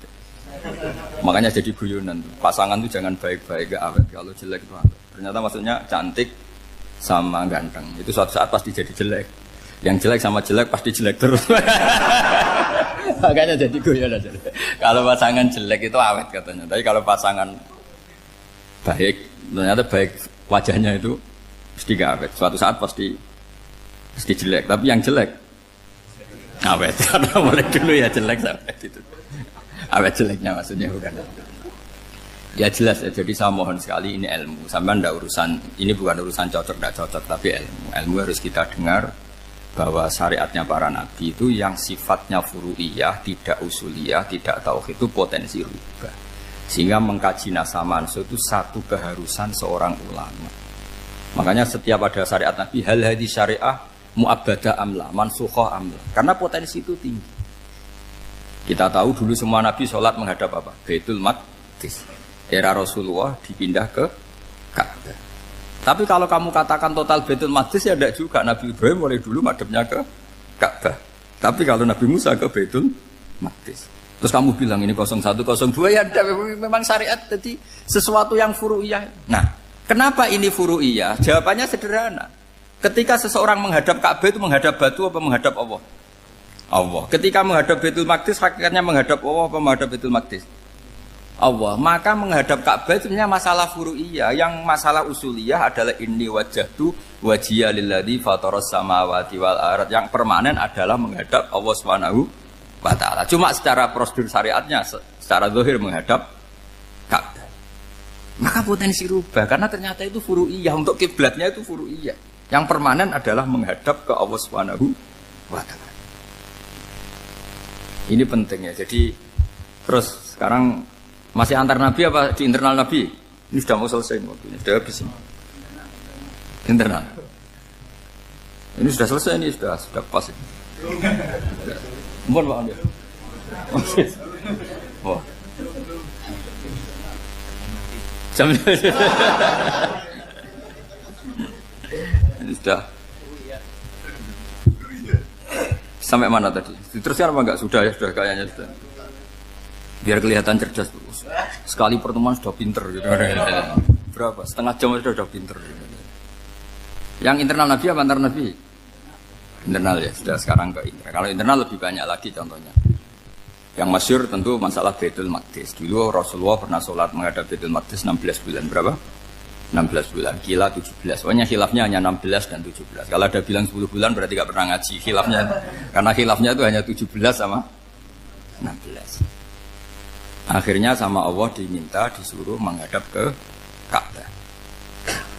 Saya ulang lagi itu tetap masalah antar nabi sebetulnya. Begini, Makom itu kalau dalam bahasa Arab bukan kuburan. Kalau di Indonesia kan makomnya Sunan Bonang itu kan kuburan. Kalau makom dalam bahasa Arab itu sesuatu yang pernah dipakai singgah, itu namanya apa? Makom. Lalu Rasulullah itu pertama di Medina itu madhep Baitul Maqdis itu 16 bulan. Orang Yahudi senangnya bukan main. Sampai mereka bilang gini, Muhammad tuh gaya-gaya nantok punya agama baru, tapi kiblatnya ikut kita. Baguslah anak itu katanya, masih tahu diri katanya. Bagus katanya itu masih tahu diri. Jadi senangnya bukan main orang Yahudi. Karena kiblatnya Muhammad sama dengan mereka. Ya tentu mereka jangkar Muhammad, bukan Sayyidina Muhammad atau Rasul Muhammad, karena mereka masih gak iman. Nabi itu ya agak tersiksa karena beliau secara gen turunan Nabi Ibrahim dan kiblatnya Ibrahim itu Ka'bah.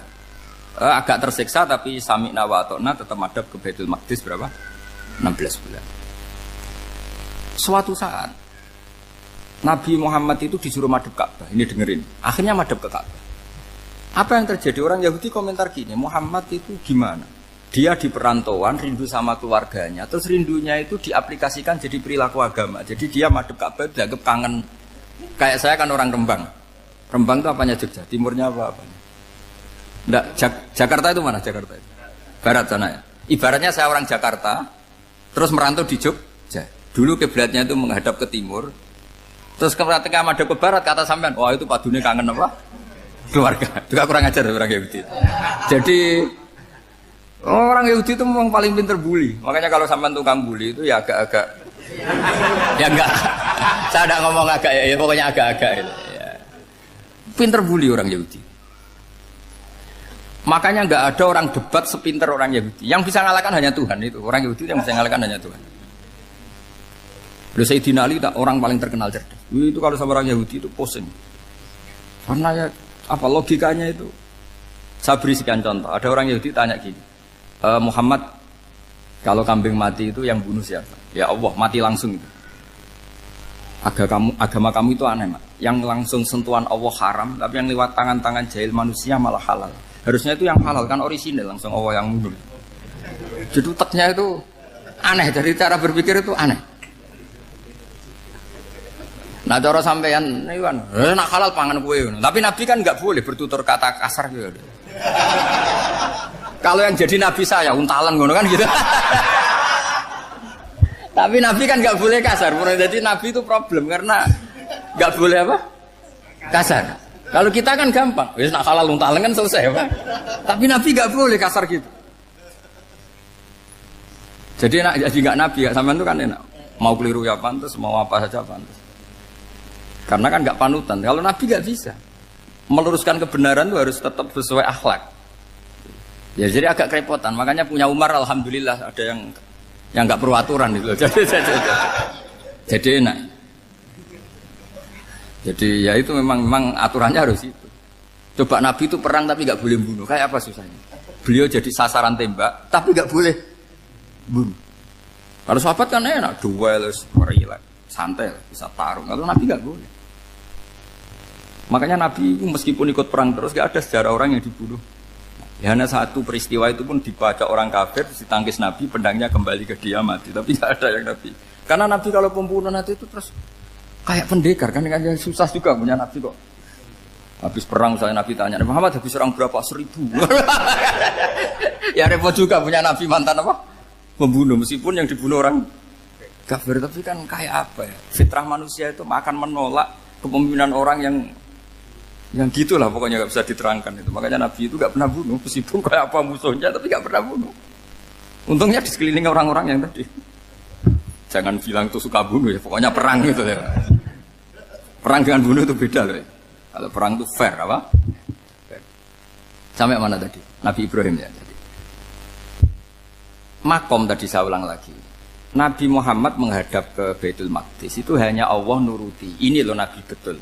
Tahu betul bahwa di antara syariat adalah Baitul Maqdis karena semua Nabi pernah berkiblat Baitul Maqdis. Tapi Nabi ketika menghadap ke Ka'bah, Nabi juga dibilangin sama Allah. Ini loh syariat yang benar karena Ka'bah juga kiblat sing a'taku, lebih tua ketimbang Baitul Maqdis. Maka disebut Ka'bah Atiqah. Ilal Baitil Atiq. Kalau Quran bahasakan Ka'bah apa? Wal yatawafu bil Baitil Atiq. Atiq itu tua sekali. Ya, sudah. Ketika berstatus tua itu orang Yahudi seneng, mergo roh kelirune Muhammad. Mereka nantang, Muhammad ayo debat terbuka. Nabi rawuh. Bagaimana Anda bilang Ka'bah itu kiblat tertua? Wong Ka'bah itu pertama yang menghadap sana itu ya kamu. Semua Nabi menghadapnya ke Baitul Maqdis. Terus Nabi Muhammad mulai berargumentasi ilmiah tadi. Enggak, Ka'bah itu kiblatnya Ibrahim. Jadi Ibrahim dulu itu yang mulai dulu kiblatnya itu di Ka'bah. Terus orang itu tanya, buktinya apa? Terus dijawab, fihi ayatum bayinatum maqam Ibrahim. Ternyata di situ ada jejak kakinya Nabi Ibrahim, yaitu batu yang diinjak beliau ketika bangun Ka'bah. Itu argumentasi ilmiah. Lah barang orang Yahudi kehilangan ilmu, itu gobloknya orang Yahudi. Makanya yang bisa mengalahkan Yahudi hanya Allah Subhanahu wa taala. Luang Ibrahim saja golongan kita, pengikut kita. Ibrahim itu pengikut Yahudi. Wah, itu Nabi mulai senyum-senyum, mulai tertawa-tawa. Wah, itu goblok orang terdidik. Karena itu ibaratnya kayak kamu bilang Soekarno itu pengagum Puan Maharani. Kira-kira seperti itu. Soekarno itu pengikut Puan. Karena Yahuda itu Yahuda bin Yakub bin Ishak bin Ibrahim. Saya ulang lagi ya, nasabnya Yahudi ya Pak. Yahuda bin Yakub bin Ishak bin Ibrahim. Jadi Ibrahim itu mbah keempat dari Yahuda. Tapi karena mereka kalah debat, Ibrahim itu pengikut Yahudi. Itu sama dengan bilang apa? Soekarno itu pengikut Puan Maharani. Itu kan jadi aneh. Atau Gus Dur pengikut Mbak Yeni. Atau Basim Asari pengikut Mbak Yeni. Itu kan aneh. Wah, akhirnya sama Allah diingatkan. Makanya ada ayat ha antum haula'i hajatum fi ma lakum bi ilm falimatu hajuna fi ma laysa lakum bi ilm. Perjanjian debat ini semuanya harus ilmiah. Tapi kenapa perdebatan Anda malah ndak ilmiah? Karena orang Yahudi iftadohu, malu semua. Wah, semuanya Muhammad itu satu-satunya kekalahan orang Yahudi. Tapi ayat-ayat seperti ini itu enggak populer. Ayat ha antum haula'i hajastum fi ma lakum bi ilm falimatu hajuna fi ma laysa lakum bi. Jadi Islam, betapa hebatnya Islam. Kalau debat harus ilmiah. Dan Kanjeng Nabi menantang, ini perjanjian kita debat ini ilmiah. Kenapa sekarang jadi tidak ilmiah? Yaitu kamu mengatakan Ibrahim itu pengikut Yahudi. Padahal Ibrahim dengan Yahudi itu dulu Ibrahim. Bukan ya, mat kalah mat. Tapi tetap ra Islam. Tapi nah, makanya terus Ka'bah dibuktikan ketuaannya lewat apa? Fihi ayatum bayinatum maqamu Ibrahim. Itu bukan makam kuburan. Karena makamnya Nabi Ibrahim tetap Hebron, temudi Palestina. Kira-kira itu Palestina. Jare Israel yo ning Israel, mbah menang di. Jare ning Israel yo ning Israel, jare Palestina ning. Saya pernah ziarah ke sana di Hebron. Di makamnya Nabi siapa? Ibrahim.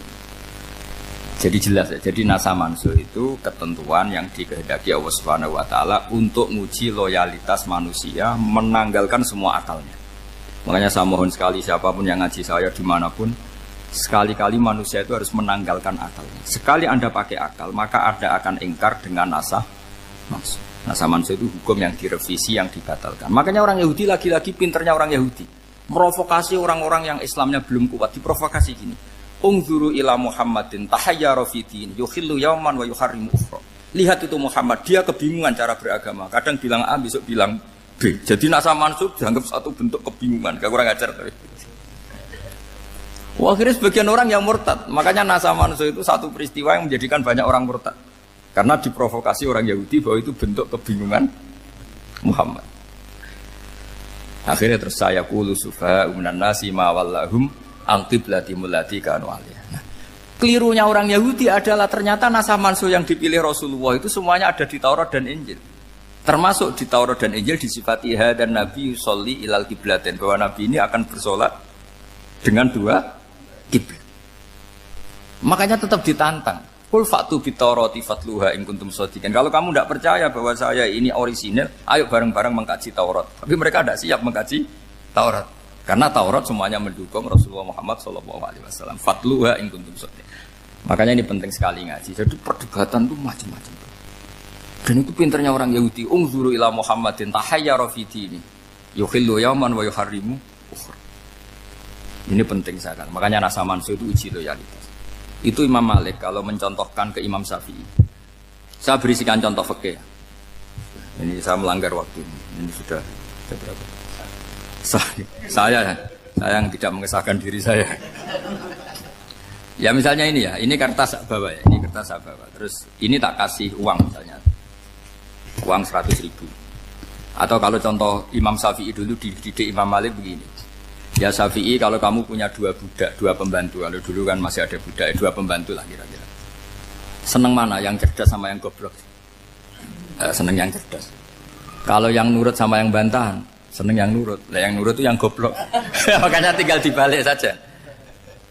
Kamu tak beda ya. Seneng mana punya istri yang cerdas apa yang goblok? Coba jawab. Atau ibu-ibu mbak-mbak ini, seneng mana punya suami yang cerdas atau yang goblok? Kalau cerdas gak bisa diakali. Tapi goblok nurut tapi ya kadang sini-sini kan di sini. Nah, itu kan antar manusia. Masalahnya kita menghadapi Allah Subhanahu wa taala yang semua kita pasti bodoh. Kita menghadapi Allah Subhanahu wa taala yang semuanya kita pasti bodoh. Allah jelas ngendikan wa kanal insanu dzaluman jahula, manusia itu banyak dolimnya. Dolim itu sifat mubalaghah. Kalau orang dolim sekali dolim, kalau sering zalum, kalau jahil biasa jahil, kalau banget jahili jahul. Bahasa Arab kan gitu memang. Ghafir pengampun biasa, kalau ghafur selalu mengampuni. Syakir, makanya sifatnya Allah Ta'ala ikut wazan fa'ul semua. Ghafur, syakur, atau diikutkan wazan fa'al. Kalau goblok biasa jahil, goblok banget jahal kan itu. Kafir biasa kafir, kalau kafir banget kafar. Ya, jadi wazan balaghah itu bisa fa'al, bisa fa'ul ya. Kafirin, kafar atau kafur. Paham ya?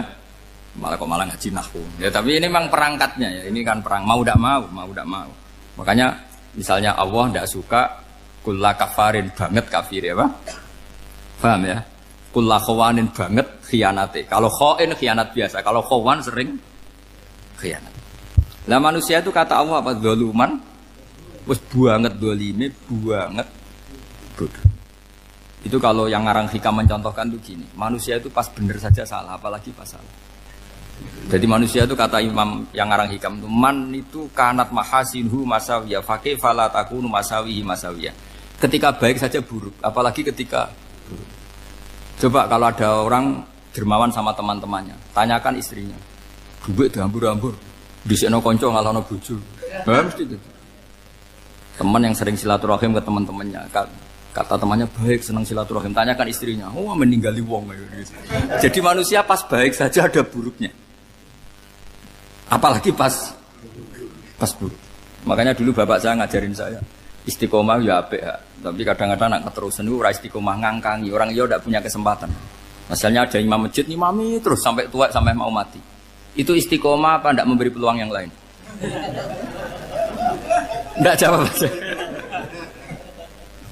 Jadi itu manusia. Jadi pas baik saja buruk, apalagi pas buruk. Kayak saya gini di sini ngajar baik, tapi saya ada tidak sopannya harus di atas. Padahal banyak orang sepuh, ada Pak On, ada beberapa yang kan terpaksa nggak sopan. Tapi sampean yang nyuruh, berarti sampean yang dosa. Kemarin saya minta di bawah supaya ganjaran saya utuh, ini gara-gara begini ganjaran saya ini agak terkredit terdebat itu karena itu. Saya teruskan. Jadi manusia itu punya sisi itu karena manusia itu dzalum dan apa jahul. Wa kanal insanu dzaluman. Problemnya ini ngadepi Allah yang selalu pinter, yang kita selalu bodoh. Misalnya gini, kamu ditanya Allah. Ini contohnya Imam Malik. Ikla hadi sokhra fa inna tahtaha dhahaban. Coba bongkahan batu itu kamu angkat, di bawahnya ada emas. Lalu budak yang pinter berlogika. Oh disuruh buka itu karena ada emas toh. Berlogika. Kalau budak yang goblok enggak, ya disuruh ya diangkat saja. Ada emas apa enggak karena perintah ya diangkat. Yang satu nurut karena perintah, yang satu nurut karena ada emas, ada sesuatu. Logikanya suatu saat Tuhan tuh hanya bilang gini tok, ikla hadis sokhroh, batu itu angkat. Yang nurut yang goblok permanen tadi kan langsung angkat. Yang pinter, ini ada apa lagi Gusti kok harus diangkat? Ya gak ada apa-apa, nyuruh saja kata Allah gitu. Oh ada bisa, sesuatu harus ada alasannya. Itu kira-kira mangkel loh agak. Oh mangkel. Nah, logikanya manusia seperti itu. Makanya dua murid pinter, di rakyat pinter, presiden ya susah mesti demo. Goblok ya susah di sini wong. Ini kan nggak ada pilihan. Memang manusia itu nggak ada pilihan. Nah sekarang masalahnya gini di fikih ini, saya kembali lagi ke fikih. Pertanyaannya secara fikih begini. Misalnya iddah. Iddah itu seorang perempuan ditinggal mati suaminya atau ditinggal atau cerai. Itu kan ada namanya apa? Iddah. Iddah itu memastikan apa tujuannya? Memastikan rahim itu steril dari mani atau sperma zaut awal. Supaya nanti kalau dinikah orang lain tidak terjadi ikhtilatul nasab. Oke, berarti iddah kita beri argumentasi secara ilmiah li baro'atir rohmi. Jadi misalnya Zaid menceraikan istrinya Sri dalam keadaan masih bisa haid. Iddahnya 3 kali masa suci. Wal mutallaqatu yatarabbasna bi anfusina salasata quru. Lalu karena secara teori medis kalau haid berarti bukti tidak hamil. Apalagi kalau haidnya terulang-ulang sampai 3 kali pasti tidak hamil. Jika kalau nanti dinikahi orang lain pasti kalau ada anak ya anaknya zaud sani atau zaud kedua. Berarti alasan iddah li baro'atir rohmi. Oke, kita sok pinter, sok bijak. Pertanyaannya adalah, sekarang sudah baru 1 bulan, suaminya di Malaysia, nggak pernah ngumpuli. Dicek di medis juga berbukti tidak hamil. Apakah boleh tanpa iddah? Semua ulama mengatakan tidak boleh. Tapi ini kan rahimnya jelas bersih. Ya karena iddah itu nuruti perintah pangeran, pokoknya tetap iddah. 3 kali masa suci. 3 kali masa suci atau masa haid. Itu ada perdebatan ulama. Tapi kan ini terbukti bersih, Gus. Meskipun terbukti bersih, kata Allah harus iddah 3 bulan atau berapa? Kira-kira 3 bulan, 4 bulan ya tetap harus iddah. Kowe milih mana? Sok pinter. Gusti, berhubung ini. Pangeran mbok terangno gitu. Berhubung. Jadi Tuhan apa mbok wari? Berhubung Gusti. Ini jelas steril dari sperma zaut awal. Enggak usah iddah Gusti. Sama aja kamu disuruh majikan kamu ikhla hadis safra, berhubung nggak ada apa-apa, nggak usah ya. Kira-kira mangkel nonda budak yang seperti itu. Mangkel. Maka dibutuhkan kebodohan dalam beragama. Betul itu memang. Makanya Nabi itu unik, pernah bilang itu gini, aksaru ahlil jannah al-bulu, aki-aki penduduk swarga itu al-bulu, wong goblok-goblok. Maksudnya goblok yang jenis ini, bukan goblok betulan maksudnya. Maksudnya goblok jenis ini itu ya tetap pinter, tapi pinternya dibuang, pura-pura goblok demi sami'na. Jadi saya misalnya kok pinter dan goblok tadi sekaligus, pinter dan goblok. Ya bah, ikhla hadis sokhra fa inna tahta hadapan. Tak angkat karena saya tahu di bawah ada emas. Tapi di hati saya sajane ya mergo perintah. Suatu saat kok disuruh Allah ikhla hadis sokhra, perintah ya tak angkat. Ya sudah. Jadi ya pinter ya goblok. Saya tahu namanya perintahnya Allah pasti ada hikmahnya. Hikmahnya iddah adalah li baro'atir rohmi. Tapi hikmahnya jadi kawula adalah nurut perintah Allah, cek tahu alasannya maupun tidak. Lah di sini ada illatul hukmi untuk membangun kecerdasan, tapi ada loyalitas untuk membangun ubudi. Ya, bahwa kita ini kawula roh tetap loyal. Makanya tadi pagi saya cerita Sayyidina Umar. Sayyidina Umar kayak apa cerdasnya? Tapi tetap ubudi ya. Yaitu Rasulullah SAW sering dibully orang kafir. Muhammad tuh gaya-gaya nantok. Wong ora oleh nyembah berhala, ora oleh nyembah watu, jebule ini nyembah Hajar Aswad. Karena dilihat dari jauh kan tetap nyium Hajar Aswad. Coba kalau kamu lihat dari jauh, kamu sujud dari jauh kan kayak sujud sama batu. Makanya Sayyidina Umar karena orang kafir masih cara berpikir gitu, tiap nyium Hajar Aswad itu komentar gedumel. Alim tu annaka hajarun la tadurru wa la tanfa. Walau la anni ra'aitu Rasulullah qabbalaka ma qabbal. Aku roh nak ke watu, ya ramandoroti ramanfaati. Kalau saja saya tidak melihat Nabi nyium kamu, saya tidak sudi nyium kamu. Jadi tidak berdoa, doa mustajab itu tidak berutuh. Karena apa? Umar tahu ini masalah secara tauhid. Kalau saya doa di depan Hajar Aswad nanti dikira syirik. Karena berdoa di depan batu. Tapi kalau saya tidak nyium, nyulayani sunnah Rasul, yaitu nyium Hajar, wis tengah-tengah, nyium sambil gerutu. Itu sudah kompromi. Ya nyium tapi gerutu. Kayak apa? Makanya ya cerdas tapi ya goblok tadi ya cerdas. Itu uniknya Rasulullah. Jadi muji orang pintar ya sudah langit. Tapi Nabi pernah dalam satu hadis mengatakan aksaru ahlil jannah al-bulbu. Aki-aki penduduk swarga itu orang bodoh. Artinya orang bodoh itu bukan bodoh betulan. Dia meninggalkan akalnya demi loyalitas ubudi. Nah, untuk menutup sesi ini terakhir betul tak tutup setelah ini selesai. Untuk menutup itu bukti begini, perang Badar itu perang yang nggak mungkin dimenangkan umat Islam karena orang kafir itu 1000 dengan pasukan full dengan peralatan perang full. Rasulullah itu tahun kedua Hijriah itu pasukannya hanya 313. Itu pun pedang itu untuk orang 5 itu hanya ada pedang 1. Jadi kalau mau dibaca orang sih kang nilai pedangnya aku. Itu kan nggak kebayang perang dalam keadaan seperti itu. Jadi mesti kalah, orang kok mungkin kalah mesti. Tapi Nabi tetap bilang saya ini disuruh Allah perang, ya harus berangkat. Yaitu perang Badar. Kata para sahabat, ya Rasulullah ini nggak masuk akal, sudah nggak usah perang ini nggak masuk akal, mau setor nyawa. Sudah gitu dadaan, nggak ada persiapan. Lucunya apa? Sahabat itu ketika Nabi tetap berangkat. La akhrujanna walau waqti. Nabi menginginkan saya tetap berangkat meskipun sendi. Setelah Nabi berangkat sekian meter, tuh sahabat ikut semua. Kata Nabi, lah kamu kok ikut? Ya ikut saja. Kata kamu mesti kalah. Ya anggap saja setor nyawa. Demi loyalitas pada jenengan. Itu makanya nggak ada periode sebaik periode sahabat. Tapi yang gerutunya jalan. Karena gerutu ini bawaan ilmiah. Makanya kita loyal sama presiden. Tapi yang nggak cocok ya gerutunya jalan. Tapi bawaan mencintai Indonesia tetap jaga stabilitas. Itu bawaan cinta Indonesia, bukan cinta pejabatnya kadang. Gerutunya jalan. Tapi bawaan loyal sama Indonesia tetap mengaku. Bawaan loyal sama Rasulullah tetap ikut perang. Bawaan akal karena nggak masuk akal ya gerutu. Dan itu uniknya Quran itu mengapresiasi itu dan dianggap nggak masalah. Saya bacakan ayatnya. Kama akhrajaka rabbuka min baitika bil haqq wa inna fariqam minal mu'minina lakarihun yujadilunaka fil haqqi ba'dama tabayyana ka'annama yusaquna ilal mauti wa hum yanzurun. Peristiwa Badar ada peristiwa kamu itu keluar untuk perang. Sahabat kamu ngikuti, tapi mereka lakarihun, enggak senang sebetulnya. Karena enggak masuk akal. Ya gremeng tapi ya derek. Yujadilunaka fil haqq, mereka mendebat kamu dalam kebenaran. Jadi ya Rasulullah wong perang karuan kalah jenengan lakoni alasane nopo? Lah kok melok? Ya saya harus ikut jenengan Nabi. Itu unik. Kalau orang sekarang mana mau, kalau gak masuk akal gak mau melakukan. Coba misalnya istri kamu belajarnya dikurangi. Anggap saja petualangan latihan hidup di masa lalu. Gak mau. Padahal petualangan itu hal yang indah. Petualangan itu kan hal yang indah. Kan gak mau. Oh ngirit aja alasan. Tapi lucunya kalau dijak camping bermiskin-miskin di hutan mau. Karena karpe dewe, tapi tak suami yang ngongkon. Ayolah seminggu ini kita model miskin, anggap saja petualangan masa lalu. Enggak mau. Karena pinter, apa? Coba kalau bodoh. Ya ngono ya rapopo Mas. Tapi resikonya nak bodoh, pas kamu sakit ya dibiarin. Karena dia melihat sakit kan biasa, namanya manusia.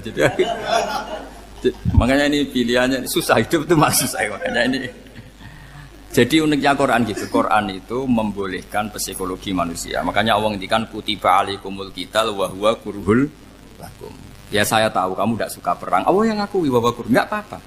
Tapi ketidaksenangan kita harus dilawan demi mengikuti Allah dan misalnya perempuan Allah juga gitu. Wa ashiruhunna bil ma'ruf. Gauli istri kamu muamalah secara baik. Kata Allah fa in karihtumuhunna fasa antakrahu syai'a wa ja'alallahu fi khairan katsira. Mungkin ada watak yang kamu tidak suka, tapi di situ ada kebaikan. Allah ngaku yang namanya suami mesti ada watak yang enggak suka dari istrinya. Juga sebaliknya lebih banyak lagi yang suami istri kamu tidak suka watak kamu. Juga enggak suka hidung kamu, wajah kamu banyak lah yang enggak disuka. Tapi demi kestabilan negara suami istri ini, mereka loyal, justru itu bagus. Maka jagalah ilmu, juga jagalah loyalitas. Itu yang perlu saya utarakan. Jadi makanya agama ini dibangun dua. Satu kecerdasan hikmah, yaitu ya al-hukmu ya duru ma'ilati wujudan wa adaman. Tapi juga ada ubudiyah, bahwa agama ini milik Allah. Maka sami'na wa ata'na. Karena begini logikanya, saya ulang lagi masalah batu. Iqla hadis sokhra fa inna tahta hadaban. Terus saya angkat. Pembantu saya ngangkat. Dia saya gaji atas nama apa? Nurut kan? Atas nama menemukan emas apa atas nama nurut? Nurut, karena emas itu juga penemuan saya, milik saya. Ngangkat batu yang nggak ada emasnya juga atas nama nurut. Jadi rapot yang saya berikan ke pembantu saya itu tentang nurut dan tidak nurut. Saya kan tidak peduli dengan cerdas dan tidak cerdas. Itu kan tidak sesuatu yang menguntungkan saya. Nah Allah juga gitu. Kecerdasan kamu, pinter kamu itu tidak menguntungkan Allah Subhanahu wa Ta'ala. Karena Allah itu tidak butuh pinter kamu, cerdas kamu. Allah hanya butuh mental ubudiyah kamu. Makanya Allah mensifati nabinya hanya subhanalladzi asra bi abdihi, karena status tertinggi manusia adalah sifat Nah, makanya ya Tuhan nafsul mutmainnah irji'i ila rabbiki radhiyatam mardiyah fadkhuli fi ibadi. Berstatuslah sebagai hamba baru wadkhuli jannah. Nah, kalau kamu berstatus hamba ya harus baik, enggak usah kakek bantah. Coba kalau kamu rasional, ya Allah kenapa bikin surga nanti-nanti? Engkau kan bikin sekarang, ngapain repot-repot nanti? Jadi kacau semua agama. Makanya yang perlu didahulukan adalah status ya Tuhan nafsul mutmainnah irji'i ila rabbiki radhiyatam mardiyah fadkhuli fi ibadi. Masuklah berstatus sebagai hamba saya. Khasnya hamba tadi ya cerdas karena semua yang diperintahkan Allah pasti ada hikmahnya. Tapi kecerdasan ini kadang kita tinggalkan demi loyalitas ubudiyah. Terus ngoten mawon kula ngapunten ingkang kathah mugi-mugi niki barokah. Wassalamualaikum warahmatullahi wabarakatuh.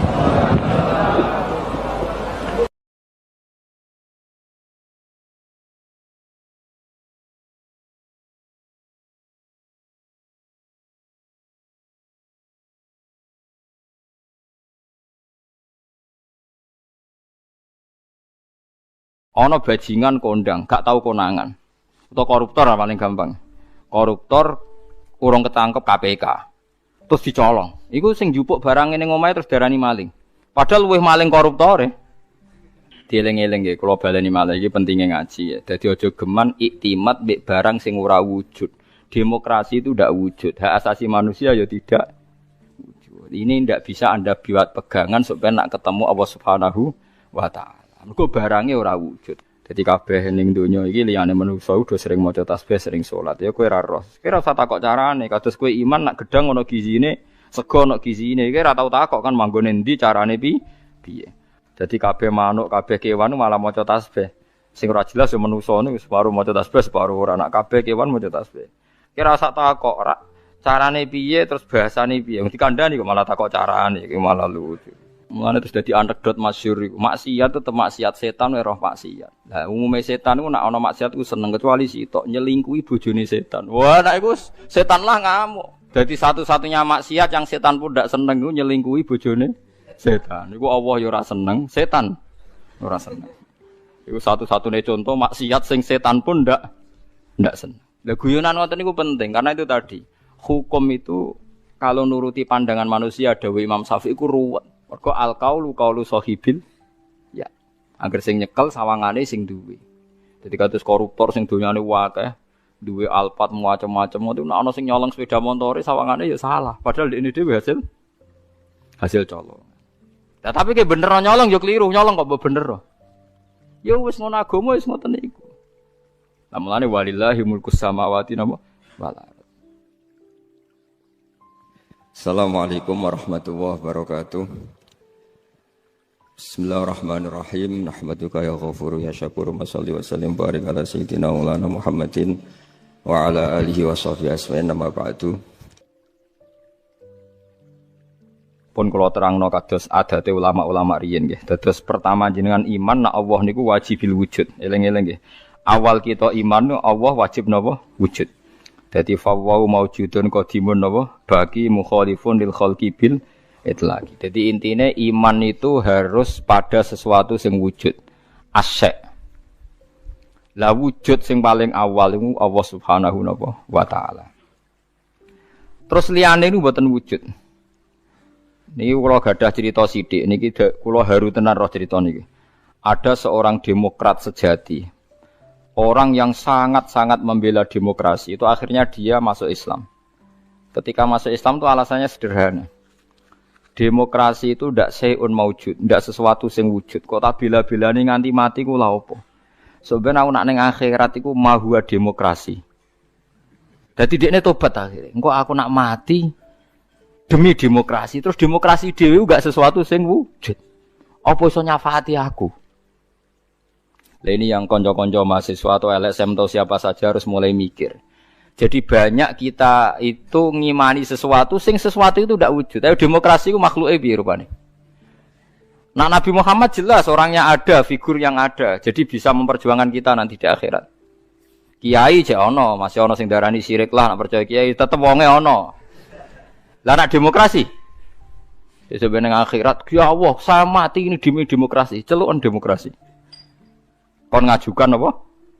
syafaat. Lah makanya ngendikane ulama-ulama, kula nerangno model ulama kuno mawon. Iman niku titenane sing bener sitok, iman mbek sesuatu sing wujud. Demokrasi itu tidak wujud. Ijtima' iftirak juga tidak wujud. Jadi keliru misalnya ini kalau nate ngaji filsafat yang Islam sing alim-alim kados Ibnu Arabi kados. Kalau orang Kristen bilang Roh Kudus, Jibril atau Roh Kudus Allah itu bersemayam di Isa. Gara-gara ada istima, terus jadi Tuhan. Istima itu ya ada wujud. Iftirak juga ada wujud. Rungokno tenan nggih. Misalnya ini HP. Ini yang saya pegang tangan kanan apa? HP. Yang saya pegang tangan kiri ini amplop. Pulpen mau gampang. Amplop mari darani dhuwit niku. Repot teng Indonesia nih. Padahal kalau di amplop gue batas kitab. Lengge, amplop kula niku tulisane ku naskah. Kula nak sinau teng kitab-kitab anen niku kula kutip teng amplop teng kitab. Mboten kados amplop Ruhin. Dadi wis ora sugih tapi amplop isine napa? Dhuwit. Nah kula isine naskah. Ya ini HP ya, di tangan kanan saya namanya apa? HP. Berarti HP maujud. Mun mikir lenan mawon, HP ini maujud. Tangan kiri kula pulpen. Pulpen ini maujud. Ketika bertemu orang menyebut ijtima'. Lalu ijtima' itu wujud enggak? Enggak kan? Ketika saya pisah namanya iftirak. Jadi fal istima' wal iftirak amroni nisbiyan ila wujuda li dzatihim. Jadi jenenge kumpul lebih pisah itu sesuatu yang tidak ada. Sing ana ya HP, nak nemplek jenenge kumpul, nak pisah jenenge pisah. Lah bela hak asasi manusia yang ngoten niku, nak bela wong jenenge hak asasi manusia. Nak nginjak wong jenenge nginjak hak asasi manusia. Tapi hak asasi atau demokrasi itu sesuatu yang enggak wujud. Sebenarnya bengok-bengok piye ya demokrasi, saya ini mati demi engkau. Goblok gak misalnya wong mati demi demokrasi.